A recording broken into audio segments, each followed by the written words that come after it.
आज की जो हमारी क्लास का टॉपिक है वो है time mapping and how to render any video. ठीक है। तो किस टाइम मैपिंग के पहले हम बात करेंगे टाइम मैपिंग का आफ्टर इफेक्ट में क्या यूज़ है। इस सेक्शन में हम टाइम के बारे में बात करेंगे। बहुत ही सिंपल चीज़ है। आफ्टर इफेक्ट में हम किसी भी वीडियो को स्लो कर सकते हैं, फास्ट कर सकते हैं, उसे फ्रीज कर सकते हैं या उस पर अपना रिवर्स इफेक्ट डाल सकते हैं। ठीक है। एक ये हमने अपनी यहाँ पे फुटेज इंपोर्ट की हुई है, इसको चला के देखते हैं। तो देखें ये हमारे पास एक कार है, फॉरवर्ड को मूव कर रही है, बेसिकली जीप एक फॉरवर्ड मूव कर रही है। ठीक है। तो अब हम इस पे अपना चाहते हैं टाइमली मैपिंग वाले की फ्रेम्स को अप्लाई करना चाहते हैं। तो इसकी एक कॉपी ले लेते हैं। कॉपी लेने के लिए सिंपल वही शॉर्टकट की कंट्रोल के साथ डी। ठीक है। तो ये हमारे पास इसकी एक कॉपी लेयर आ गई है, डुप्लीकेट लेयर आ गई है। तो यहाँ से हम इसको प्लेस कर देंगे जहाँ से हम अपना टाइम इस पे अप्लाई करना चाहते हैं। फॉर एग्जांपल हम यहाँ तक करना चाहते हैं, तो यहाँ पे हमने इसको प्लेस कर दिया। और यहाँ पे हमारे पास जो है हमारा वर्क एरिया। ठीक है। अपना वर्क एरिया हम उसको यहाँ तक कर लेते हैं। उसके अकॉर्डिंग अपने वर्क एरिया को कर लेते हैं हम शॉर्ट। तो ऑलमोस्ट इतना हमारे पास हो गया। ठीक है। तो अब हम चाहते हैं कि ये हमारे पास जो है, ये हमारे पास एक फुटेज जो है अपनी वे में चल रही है। तो दूसरी लेयर पे हम सिंपल क्लिक करेंगे और राइट क्लिक करेंगे तो हमारे पास ये एक पॉपअप शो होगा जिसमें हमारे पास काफ़ी सारी प्रॉपर्टीज़ हैं। तो जब जैसे कि हम टाइम मैपिंग पे बात करें तो यहाँ पे हम टाइम वाले ऑप्शन पे जाएंगे और यहाँ पे हमारे पास आ जाएंगे चार पांच ऑप्शंस। ठीक है। तो एनेबल टाइम मैपिंग, ये हमारे पास एक इंटरेस्टिंग फीचर है। तो इस पे हम थोड़ा बाद में बात करते हैं, बाकी सब पे पहले कर लेते हैं। ठीक है। प्रीवियस क्लास में थोड़ा इंट्रो दिया था आपको मैंने इसका। आज हम इसे प्रैक्टिकली अप्लाई करके देख लेते हैं। तो इसी तरह फिर नेक्स्ट चलेंगे। ठीक है। तो यहाँ पे हम अपनी इस लेयर पे जाते हैं, टाइम रिवर्स लेयर। ठीक है। तो इससे ये होगा कि हम जिस लेयर पे इसे अप्लाई करेंगे ना तो ये उसके ऑपोजिट में मूव करेगी। इसे हम चला के देखते हैं। ठीक है। देखें ये पहले हमारी जो कार है फॉरवर्ड मूव कर रही है। इसी तरह जैसे ही हमारा इस पे हमने दूसरी लेयर पे इसको अप्लाई की है टाइम रिवर्स लेयर को, तो ये बैकवर्ड मूव करने लगी है। टाइम रिवर्स लेयर का हमारे पास ये काम होता है। इससे हम किसी भी फुटेज को बैकवर्ड मूव करवा सकते हैं, मतलब जिस वे में वो मूव कर रही होगी उसके ऑपोजिट इसको मूव करवा सकते हैं। ठीक है। इसी तरह हमारे पास इसकी दूसरी प्रॉपर्टी आ जाती है स्ट्रेच वाली, टाइम स्ट्रेच। ठीक है। टाइम स्ट्रेच में हमारे पास यहाँ पे वैल्यूज देखें। ठीक है। अभी हमारे पास जो है ना -100 है। तो फॉर एग्जांपल अगर हम चाहते हैं कि हम इसको फास्ट मूव करवाना चाहते हैं। ठीक है। फास्ट मूव करवाने के लिए हम इसके जो फ्रेम रेट्स हैं, इसका जो स्ट्रेच फैक्टर है इसको कम कर देंगे। और इसी तरह अगर हम चाहते हैं कि ये स्लो मूव करे तो इसको हम ज़्यादा कर देंगे। ठीक है। इसी तरह अब इसको करके देखते हैं। हम अपनी इसको कैंसिल करते हैं और जो हमारी यहाँ पे फर्स्ट लेयर है इसके ऊपर टाइम स्ट्रेच को अप्लाई करके देखते हैं। ठीक है। तो यहाँ से देखें हमें 100 पे है, 100 पे है हमारे पास। और हमारी जो ड्यूरेशन है वो हमारे पास इस वक्त जो है 7 मिनट्स की शो हो रही है, क्योंकि हमारे पास ये जो पूरी फुटेज है वो 7 मिनट्स की है, लेकिन हम थोड़ी सी फुट एनिमेशन पे काम कर रहे हैं। तो अगर हम इसको देखें 50 करते हैं तो ये देखें हमारे पास जो इसका टाइम ड्यूरेशन है, न्यू टाइम ड्यूरेशन, वो हमारे पास ऑलमोस्ट उसका हाफ हो गया। तो इसका मतलब ये है कि अब वो फास्ट मूव करेगी। ठीक है। तो ये देखें इसकी वो प्रॉपर्टी भी कम हो गई। अब इसको हम चला के देखते हैं। देखें अब इसकी स्पीड तेज़ हो गई है पहले से। ठीक है। अब इसकी स्पीड पहले से तेज़ हो चुकी है। इसी तरह हमारे पास जो टाइम स्ट्रेच का दूसरा वाला है, यहाँ पे देखें हमने इसको 50 किया था तो इसकी स्पीड तेज़ हो गई है। इसी तरह हम चाहते हैं कि स्लो मूव करे। ठीक है। स्लो मूव करवाने के लिए हम जो इसकी वैल्यू है उसको फॉर एग्जांपल 200 कर देते हैं। देखें इसका जो न्यू टाइम ड्यूरेशन है वो उससे डबल हो गया। ठीक है, इसको अप्लाई करके देखते हैं। तो अब देखें ये इसकी जो नॉर्मल स्पीड थी, एक्चुअल स्पीड थी जो इसकी, उससे भी ये बहुत स्लो हो चुकी है। ठीक है, तो ये हमारे पास जो था टाइम का स्ट्रेच, टाइम स्ट्रेच प्रॉपर्टी थी हमारे पास। ठीक है, इसकी जो नेक्स्ट हमारे पास प्रॉपर्टीज आ जाती हैं वो है हमारे पास टाइम फ्रीज है आई थिंक। ठीक है, फ्रीज फ्रेम। ठीक है, यहाँ पे फ्रीज फ्रेम जो है ना हमारे पास, इससे हम अपनी वीडियो पे जहाँ पे अप्लाई करेंगे ना, जहाँ पे हम अपनी वीडियो को फ्रीज करना चाहते हैं वहाँ पे हम इसे अप्लाई करेंगे, तो ये वहाँ पे फ्रीज कर देगा उसे। उस वीडियो को तो फ्रीज कर देगा, लेकिन उस उधर तब हमारे पास शो क्या हो रहा होगा, ऊपर स्क्रीन पे विजिबल क्या हो रहा होगा, वो हम खुद डिसाइड कर सकते हैं अपनी मर्जी से। ठीक है, तो ये देखें अब हम इसे चलाएंगे तो कोई एनिमेशन नहीं हो रही, कोई कुछ नहीं हो रहा, इसने इसको फ्रीज किया हुआ है। ठीक है, तो ये हमारे पास ज़्यादा हो रही है, सॉरी। इसको ना हम पहले अपनी लेयर को दोबारा से जो स्ट्रेच टाइम है इसको नॉर्मल पे ले आते हैं, 200 से 100 पे कर देते हैं। ठीक है, तो ये हमारी पहले वाली नॉर्मल हो गई है। तो यहाँ पे हमने इस पे अप्लाई किया हुआ है फ्रीज वाला इफेक्ट, हमने इस पे अप्लाई किया हुआ है। ठीक है, तो यह फ्रीज है। ठीक है, और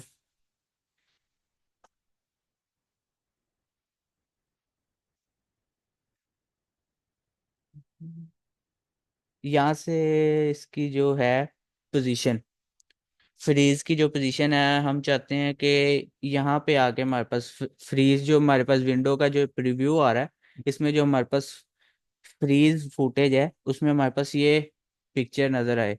तो हम इसको यहाँ से टाइम से सेटिंग करके यहाँ पे लाके स्टॉप करेंगे, तो हमारे पास ये, अब हम इसको चलाएंगे तो यहाँ से इसके आगे से हमारे पास ये चेंज हो जाएगा पीछे से उसका ना व्यू। फॉर एग्जांपल हम चाहते हैं कि स्टार्टिंग से ही हमारे पास सिर्फ यही व्यू है, तो हम इसको अब चलाएंगे तो देखें हमारे पास इसी व्यू में पूरी फुटेज चलेगी फ्रीज होके। इसी तरह हम जहाँ पे भी चाहें इसको अप्लाई कर सकते हैं, जहाँ से भी हम अपनी चाहते हैं कि हमारे पास वो वहाँ पे फ्रीज हो जाए तो वहाँ पे हम इसको अप्लाई कर देंगे। ठीक है, एंड पे देखें हमारे पास चेंज हो गया, और उसके बाद हमने जो अपनी रिवर्स अप्लाई किया हुआ टाइम लेयर पे वो चलने लग गया है। ठीक है, तो ये था हमारा कॉन्सेप्ट जो था इसके रिलेटेड टाइम मैपिंग का। और ठीक है, इसको डिलीट कर देते हैं यहाँ से। यहाँ से अब अगली जो इसकी प्रॉपर्टी है वो है हमारे पास फ्रीज ऑन लास्ट फ्रेम। ठीक है, ये हमारे पास आ गया फ्रीज ऑन लास्ट फ्रेम। तो ये हमारे पास जो है ये लास्ट फ्रेम पे हमारे पास अप्लाई है, यहाँ पे आके वो हमारी वीडियो फ्रीज हो जाएगी, लास्ट फ्रेम पे जाके फ्रीज होगी। इसे चला के देखते हैं।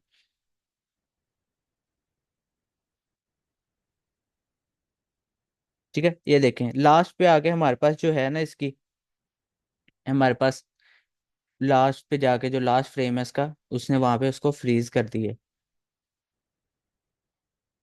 इसी तरह देखें ये हमारे पास लास्ट पे जाके फ्रीज हो जाएगी। और ये जो हमने यहाँ पे की फ्रेम अप्लाई किया है, ये हमारे पास है लास्ट, लास्ट की फ्रेम जो इसने फ्रीज करना है ना, लास्ट फ्रेम को फ्रीज करना है। तो ये हम इसको जहां भी अप्लाई करेंगे ना, जहां भी प्लेस करेंगे, वो उस पॉइंट को अपना लास्ट पॉइंट बना देगा। तो अगर हम इसको इसके क्लोज लेके जाते हैं तो देखें ये हमारी जो एनिमेशन है ना उसको फास्ट कर देगा, लेकिन ये फ्रीज वहीं पे लास्ट फ्रेम पे जाके करेगा उसको। ठीक है, देखें अब हमने इसको चलाया है ना, इसको क्लोज लेके आए हैं लास्ट फ्रेम को, तो वहां पे जाके फ्रीज करेगा और एनिमेशन को फास्ट कर देगा। इसी तरह अगर हम इसे थोड़ा अवे, इससे दूर थोड़ा इसे प्लेस करते हैं तो ये हमारी जो एनिमेशन है उसको ये हमारे पास स्लो कर देगा। इसी तरह स्लो के साथ वो वहां पे जाके फ्रीज कर देगा। ठीक है, तो ये हमारे पास था इसका कॉन्सेप्ट, लास्ट जो की फ्रेम है उसको अप्लाई फ्रीज करने का। ठीक है, तो इसको हम अपना सारा कंट्रोल जी से बैक कर देते हैं यहाँ तक हमारी जो है एनिमेशन। ठीक है, इसके बाद हमारे पास आई थिंक है लास्ट प्रॉपर्टी। लास्ट प्रॉपर्टी है हमारे पास ठीक है। ये एक्चुअली हमारे पास लास्ट नहीं है, हम लास्ट पे कर रहे हैं इसको। इनेबल टाइम रिमैपिंग ये फर्स्ट पे आती है। ठीक है, इसको मैंने इंटरेस्टिंग फीचर इसलिए कहा था कि अगर आप लोग देखें चाहते हैं कि आप लोग separately time reverse layer, time stretch और फ्रीज करना नहीं चाहते वीडियो को, तीन चार की फ्रेम्स नहीं अप्लाई करना चाहते, आप चाहते हैं कि हम एक ही प्रॉपर्टी का अप्लाई करें, उसको यूज़ करें और हम सारी चीज़ें उसी में करें, तो उसके लिए हमारे पास यूज़ होती है एनेबल टाइम रीमैपिंग। ठीक है, तो इसकी जो शॉर्टकट की है हमारे पास कंट्रोल आल्ट एंड टी है। ठीक है, तो हम इसको यहाँ से क्लिक करके ऑन कर लेते हैं। ठीक है, यहाँ पे देखें हमारे पास एक की फ्रेम आ गया, ये हमारे पास की फ्रेम आ गया इसका। ठीक है, तो यहाँ तक ये जो हमारा है, हमारी ये वीडियो चल रही है। ठीक है,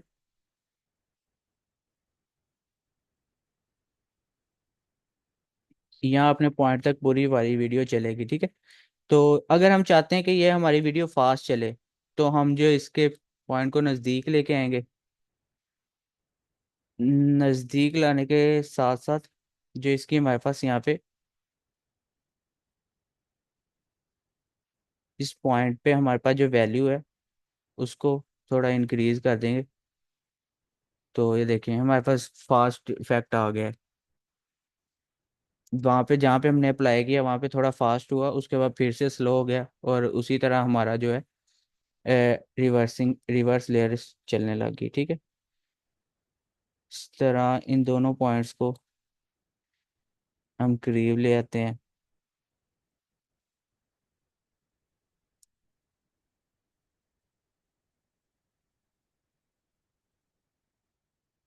ठीक है, तो ये है हमारी,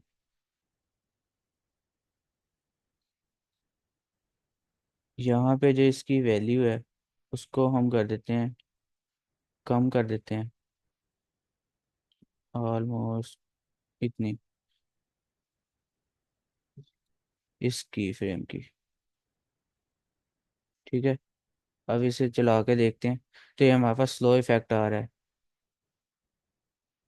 ठीक है, इसी तरह अब हम यहाँ पे एक जो हमारे पास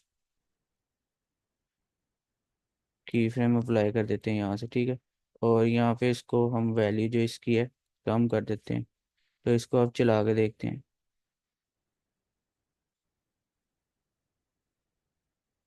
ठीक है, यहाँ तक, यहाँ पे ये जो हमारी प्रॉपर्टीज हैं सारी, इसको यहाँ से डिलीट कर देते हैं सिंपल। ठीक है, यहाँ तक हमारी जो थी टाइम रिमैपिंग का जो हमारा कॉन्सेप्ट था, जो उसमें चार प्रॉपर्टीज यूज हो रही थी ना, वो हमने यहाँ तक सारी उनको कर लिए, क्लियर कर लिया यहाँ तक। यहाँ तक आप लोगों के कोई क्वेश्चंस हैं तो पूछें, फिर उसके बाद हम नेक्स्ट मूव करते हैं। कोई क्वेश्चंस हैं यहाँ तक आप लोगों के, यहाँ तक किसी चीज़ की ना समझ आई हो?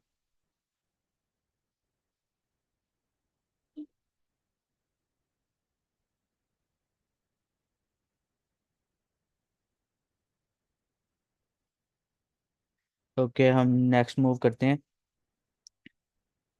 ठीक है, ये जो हमारे पास लास्ट प्रॉपर्टी थी ना, इनेबल टाइमली वेपन वाली, इसने आपको थोड़ा सा ना कंफ्यूज किया होगा।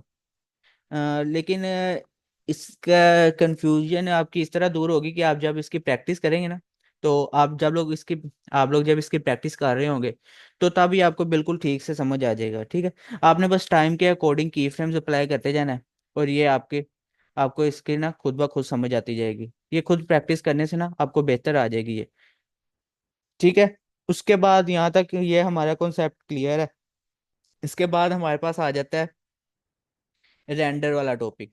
How to render any video in After Effect और using any other software. For example, जो हमारे पास मीडिया इनकोडर है, रेंडरिंग के लिए हम मीडिया इनकोडर का यूज़ भी करते हैं आफ्टर इफेक्ट की रेंडरिंग के लिए। ठीक है, रेंडर कह सकते हैं, एक्सपोर्ट या प्रोड्यूस, कोई भी टर्म जो आपको यूज़ करने में आसानी हो आप उसे यूज़ कर सकते हैं। ठीक है, यहाँ से हम अपना सारा कुछ डिलीट कर देंगे।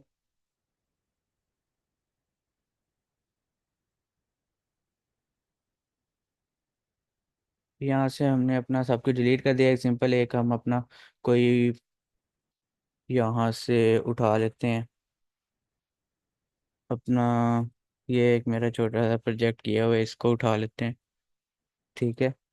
तो ये इसको इसको चला कर देखते हैं, ठीक है।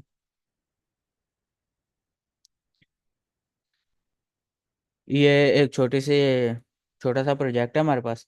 तो इसको हम रेंडर रेंडर करके देखेंगे। जो हमारे पास रेंडर का कॉन्सेप्ट है ना, रेंडर एक्सपोर्ट या प्रोड्यूस का, तो इसके बारे में हम जानेंगे कि किस तरह हम किसी भी वीडियो को रेंडर कर सकते हैं यूजिंग आफ्टर इफेक्ट और यूजिंग मीडिया इनकोडर। ठीक है। और हम देखेंगे कि किस तरह हम किसी ट्रांसपेरेंट, जो हमारे पास ट्रांसपेरेंट वीडियो को हम किस तरह इंपोर्ट कर सकते हैं, जैसे लोअर थर्ड्स वगैरह होती हैं अपनी वीडियो में अप्लाई करने के, ताकि हम उसे किसी इंडिपेंडेंटली इंडिपेंडेंटली किसी भी सॉफ्टवेयर में, एडिटिंग सॉफ्टवेयर में उसको हम यूज़ कर सकें। ठीक है। तो हम इस पे ट्रांसपेरेंट रेंडरिंग भी देखेंगे और सिंपल बैकग्राउंड के साथ रेंडरिंग भी देखेंगे।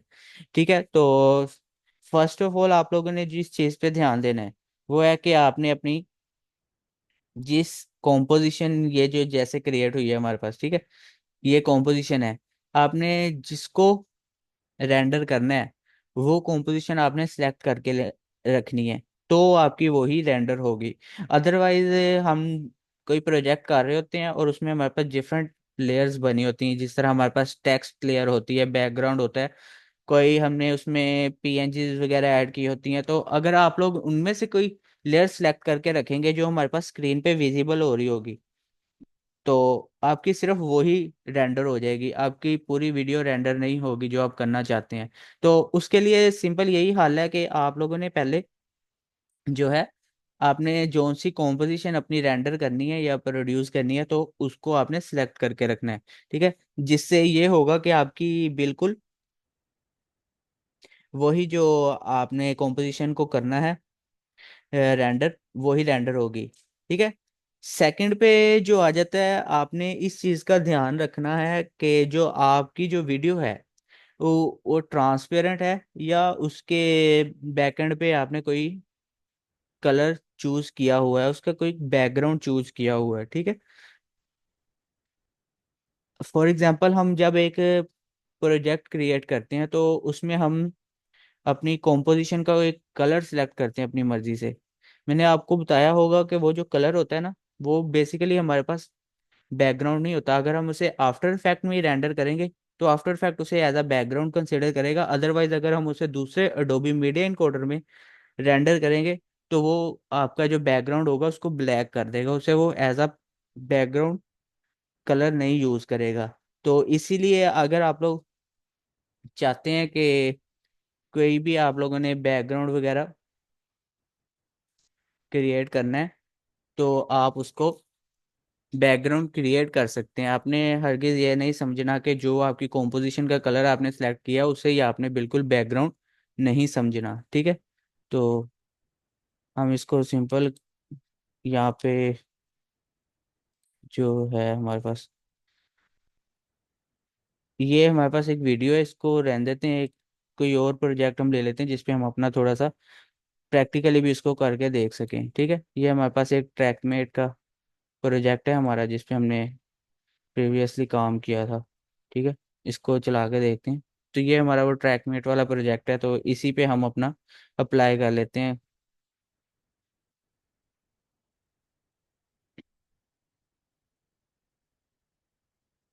कि यहाँ पे हमारे पास दो शेप लेयर्स हैं और बिलाय ग्रुप है। ठीक है। तो ये देखें कि ये हमारे पास जो एनिमेशन चल रही है यहाँ तक। ठीक है।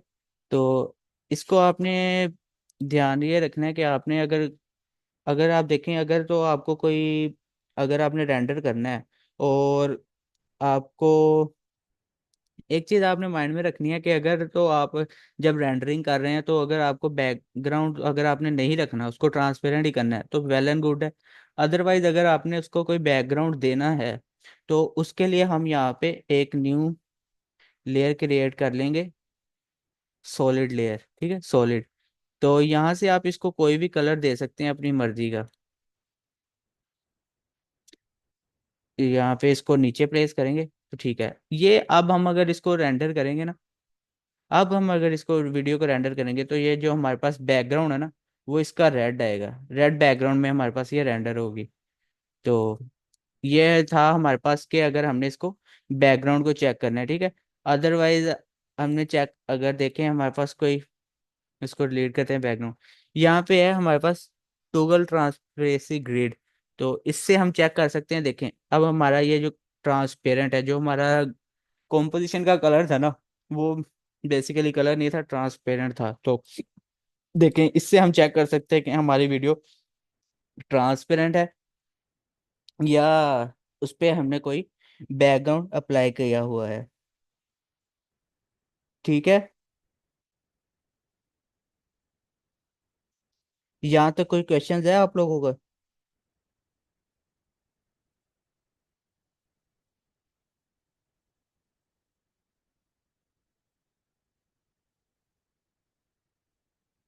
यहाँ तक कोई क्वेश्चंस हैं आप लोगों के?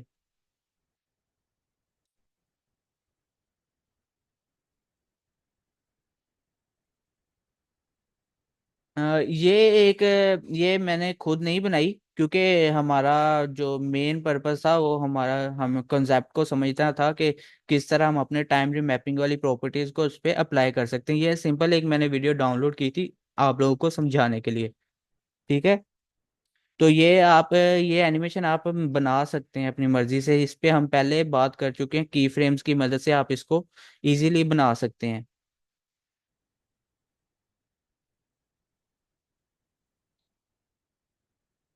ठीक है, और जो अ, आपने जो जब इसको रेंडर करना है तो आपने यही चीज़ अपने माइंड में रखनी है कि कॉम्पोजिशन वाले कलर को आपने बैकग्राउंड कलर समझने की गलती नहीं करनी। अदरवाइज जो दूसरा media encoder, adobe media encoder है, उसमें आप रेंडर करेंगे तो वो आपके बैकग्राउंड को ब्लैक कर देगा। ठीक है, तो ये बात आपने अपने जेहन में रखनी है। ठीक है, थर्ड जो चीज़ है हमारे पास वो आ जाता है वर्क एरिया। तो वर्क एरिया फॉर एग्जांपल हमने जो अपना वर्क एरिया है इतना सेलेक्ट किया हुआ है, तो हमारी जो वीडियो है वो सिर्फ इतनी रेंडर होगी, यहाँ तक सिर्फ रेंडर होगी। देखें जहाँ तक अपने अपना वर्क एरिया किया होगा ना, वहां तक हमारी वीडियो रेंडर हो गई। ठीक है, और देखें अगर हमारा प्रोजेक्ट है यहाँ पे लास्ट तक 10 सेकंड तक, और जो हमारा वर्क एरिया है वो हमने किया हुआ है यहाँ पे 3 सेकंड पे। तो ये चीज़ आपने याद रखनी है कि आपने वर्क एरिया जितना आपने प्रोजेक्ट सेव करना है, जितने सेकंड का आपने वर्क एरिया उतना ही रखना है। अगर आप उससे कम रखते हैं, देखें जिस साइड कम रखा हुआ है, तो जब हम इसे रेंडर करने जाएंगे तो सिंपल ये हमारे पास जो इसका रेंडर रेंडर होगा वो 3 सेकंड तक होगा, 10 सेकंड तक नहीं होगा।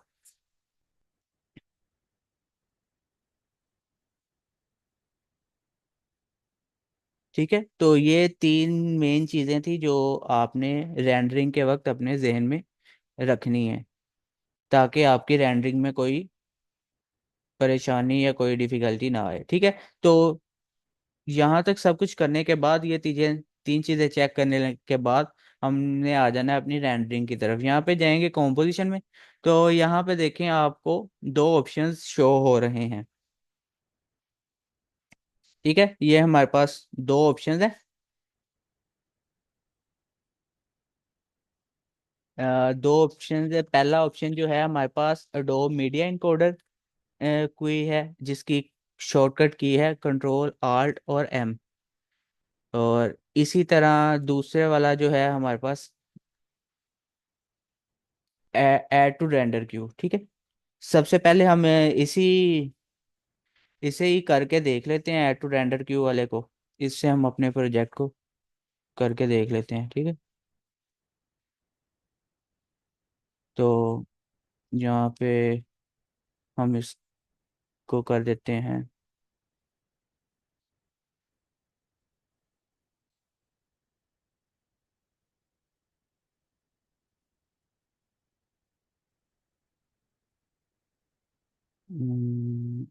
तो ये हमारे पास प्रोजेक्ट सिलेक्ट नहीं हुआ।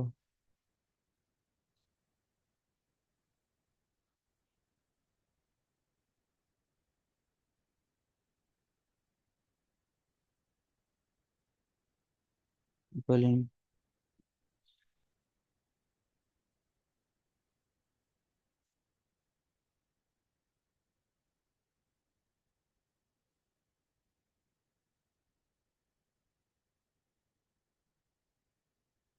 ये हमारा जो प्रोजेक्ट चल नहीं रहा, तो इसको हम दोबारा से इंपोर्ट कर लेते हैं ट्रैकमेट के नाम से। तो ठीक है, तो यहाँ पे हम इसको ले आएंगे, तो यहाँ से कॉम्पोजिशन में जाके इसको हम कर देंगे ऐड टू रेंडर क्यू। ठीक है, तो यहाँ पे देखें हमारे पास से ये ऑप्शंस आ गए हैं ऐड टू रेंडर क्यू के। ठीक है,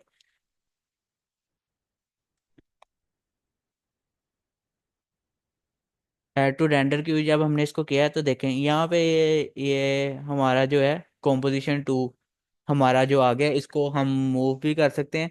और इसका जो एक फ़ायदा हमें ये है कि हम एक साथ डिफरेंट जो हमारे प्रोजेक्ट्स हैं हम उनको रेंडर के लिए क्यू में ऐड कर सकते हैं, जिससे हमारे जो मल्टीपल कॉम्पोजिशंस को हम एक्सपोर्ट कर सकते हैं, रेंडर कर सकते हैं एक ही दफ़ा में। ठीक है, फर्स्ट जो है हमारे पास रेंडर सेटिंग जो है, यहाँ पे है हमारे पास बेस्ट सेटिंग। ठीक है, तो हमने इसको अपनी कॉम्पोजिशन के लिए बेस्ट सेटिंग ही रहने देना है। ठीक है, उसके बाद है जो इम्पोर्टेंट चीज़ जो है हमारे पास, वो है आउटपुट मॉड्यूल। ठीक है, तो यहाँ पे आउटपुट मॉड्यूल पे देखें H264 हमारे पास हुआ, सिलेक्ट हो गया है। ठीक है, सिलेक्ट है हमारे पास, तो इस पे हमने क्लिक किया है, तो हमारे पास एक ये पैनल ओपन हो गया है। और पैनल ओपन होने के पास यहाँ पे हमारे पास देखें जो फॉर्मेट्स हैं, फॉर्मेट्स पे क्लिक करेंगे तो हमारे पास ये बहुत सारे फॉर्मेट्स आ जाएंगे। MP3, H264, ये जो H264 है ये हमारे पास है MP4 वीडियो के लिए। ठीक है,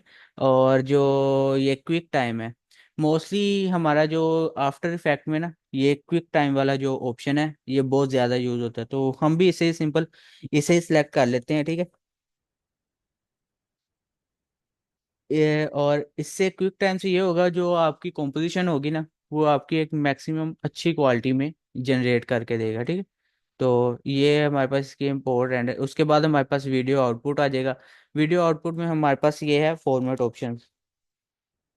ठीक है, फॉर्मेट ऑप्शन में चल जाएंगे तो हमारे पास पहले आ जाता है वीडियो कोडेक। ठीक है, वीडियो कोडेक में हम चले जाते हैं, तो ये हमारे पास बहुत सारे ज़्यादा ऑप्शंस आ चुके हैं।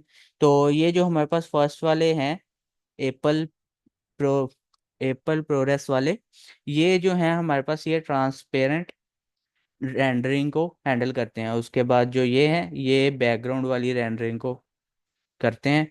तो इसलिए आप हम सिंपल इसको यहीं पे सिलेक्ट रहने देते हैं। आगे हम जब ट्रांसपेरेंट रेंडरिंग पे बात करेंगे तो इस पे बात करेंगे। ठीक है, तो इसका आगे हम क्वालिटी हमारे पास मैक्सिमम 100 है, तो इसको हमने इसी तरह रहने दिया। और जो चैनल है हमारे पास, अगर हमारे पास कोई बैकग्राउंड है तो कोई हमारे पास बैकग्राउंड है तो उसके लिए हम ये RGB को सिलेक्ट करेंगे। अदरवाइज अगर हम चाहते हैं कि हमारे पास ट्रांसपेरेंट रेंडर हो तो उसके लिए हम RGB प्लस अल्फा को करेंगे। ये हम आगे देखेंगे जब हम ट्रांसपेरेंट रेंडरिंग पे आएंगे। तो इसी तरह हमारे पास जो है रीसाइज, एक तो हमने अपनी कॉम्पोजिशन प्रोजेक्ट को पहले जो अपने हिसाब से साइजिंग उसकी की थी, अगर तो हमें वही चाहिए तो हम इसको नहीं कुछ भी करेंगे।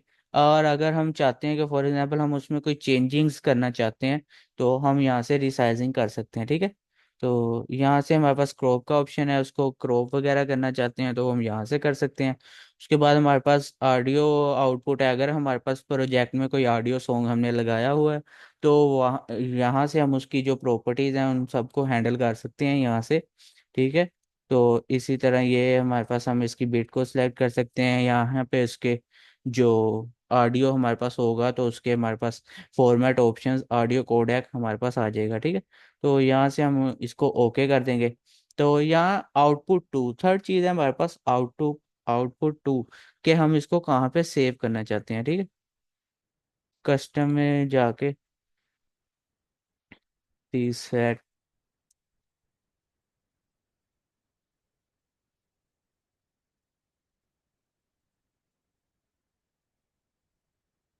क्या इसको हम यहाँ पे टेम्पलेट जो है हमारी क्वाउन नेम फाइल एक्सटेंशन के साथ जो हमारी, ठीक है, यहाँ पे हमारे पास डॉक्यूमेंट्स में हम इसे सेव कर देते हैं। और यहाँ पे देखें हमारे पास जो है रेंडर का ऑप्शन शो हो रहा है, तो यहाँ पे आप क्लिक करेंगे तो सिंपल आपकी रेंडरिंग स्टार्ट हो जाएगी।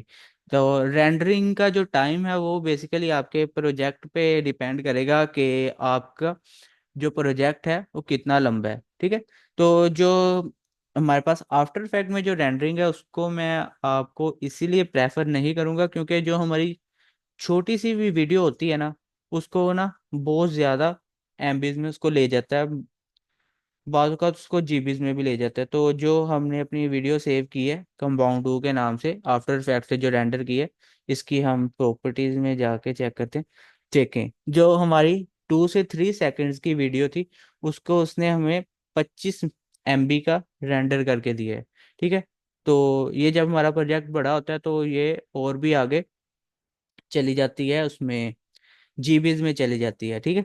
तो ठीक है, सिंपल इसी तरह हम इसको जो है खत्म करते हैं। और जो हमारा दूसरा ऑप्शन है, ऐड टू मीडिया इनकोडर। ठीक है। तो अब ये हमारे पास जो दूसरा तरीका है रेंडर करने का, वो है हमारे पास मीडिया इनकोडर। और आपने एक चीज़ का ख्याल रखना है कि जो आपके पास अडोब सॉफ्टवेयर है ना, अडोब आफ्टर इफेक्ट, वही जिस वर्जन का वो है वही वर्जन का आपके पास मीडिया इनकोडर होना चाहिए। ठीक है। तो फिर आपका वो उसको रेंडर करेगा। ठीक है। यहाँ पे देखें, हमारी जो कंपाउंड 2 था, जो हमारी कॉम्पोजिशन 2 थी, वो हमारे पास यहाँ पे आ चुकी है। यहाँ पे वही सिंपल इसके है जो हम प्रीसेट्स हैं, मोस्टली यहाँ पे हमारे पास MP3 है और क्विक टाइम है। और यहाँ पे जो बहुत ज़्यादा यूज़ होने वाला 264, मतलब MP4 जो होता है, जो ज़्यादा यूज़ होता है वो वाला है। तो हम इसको यही रहने देंगे। इसी तरह यहाँ पे जो है हमारे कॉम्पोजिशन के हिसाब से उसने एक प्रीसेट है, वो खुद ही उसने एडजस्ट कर लिया। और सिंपल, अब अगर हम इसको यहाँ से चेंज करना चाहते हैं तो वो भी हम कर सकते हैं। अगर हम फॉर एग्जांपल हम फेसबुक के लिए वीडियो बना रहे हैं तो फेसबुक के लिए हम सिलेक्ट कर लेंगे। इसी तरह हम अपनी यूट्यूब की वीडियो बना रहे हैं तो यहाँ पे यूट्यूब के फॉर्मेट्स दिए हुए हैं, हम इनको सिलेक्ट कर सकते हैं। ठीक है। तो वही, अगर इसके अलावा हम इस पर क्लिक करेंगे तो हमारे पास एक पैनल ओपन हो जाएगा।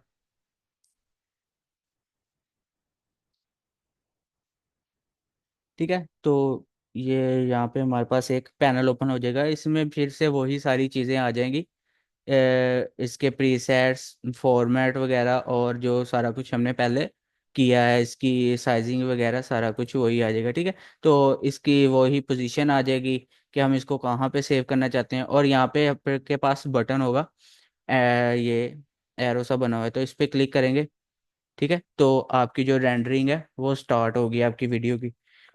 ठीक है। तो अब हमारे पास एक हमने इस तरीके से रेंडर कर लिया और एक दूसरे तरीके से रेंडर कर लिया है। ठीक है। अब हम अपने प्रोजेक्ट में जाते हैं तो हम्म, ये हमारे पास आई थिंक मीडिया इनकोडर की होके आई है। जी। एक ये है हमारे पास, और दूसरी जो है हमारे पास कंपाउंड 2।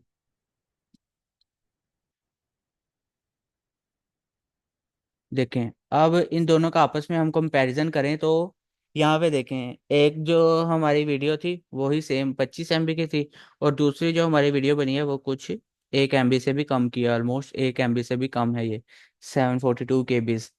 ठीक है। तो ये फ़र्क है एक आफ्टर इफेक्ट में रेंडर करने का और मीडिया इनकोडर में रेंडर करने का। तो इसलिए मैं आप लोगों को मीडिया इनकोडर ही प्रेफर करूंगा रेंडरिंग के लिए। ठीक है। तो ये आज की हमारी क्लास थी। उम्मीद है कि यहाँ तक आपको सब कुछ क्लियर होगा। अगर आप लोगों के कोई क्वेश्चंस हैं तो आप काइंडली पूछ सकते हैं, फिर हम अपनी क्लास को एंड करते हैं। Any questions?